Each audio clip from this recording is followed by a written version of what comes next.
আচ্ছা, মাঝে মধ্যে হয় না, এই কালকে থেকে আমি সব ছেড়ে দিব, কালকে থেকে আমি 5 ওয়াক্ত নামাজ পড়বো, এগুলো বাদ ওগুলো বাদ ওগুলো বাদ, হয় না? কিন্তু বাস্তবতা দেখা যায় সেটা আর পারা হয়ে উঠে না। সেক্ষেত্রে আমার ছোট্ট একটা পরামর্শ, আগে জিনিসটা একটু বোঝার চেষ্টা করেন।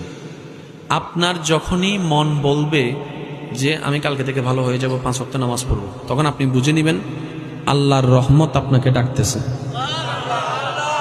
এটা কিন্তু 2 দিন আগেও আপনার কাছে আসেনি, কিন্তু এখন আসলো কেন? তাহলে আপনাকে বুঝতে হবে এটা আপনার রব আপনাকে ডাকতেছে।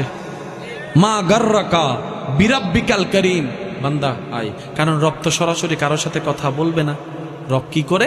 ওই অন্তরের মধ্যে জানাই দেয়, বান্দা মা গাররাকা বিরাব্বিকাল করিম আয়। তখন কিন্তু আপনার সেই ইচ্ছাটা জাগে। এবার আপনি এই ইচ্ছায় সাড়া দিলে রাগ করবে কে? শয়তান। এবার শয়তান এখানে একটা ট্রিক খেলে,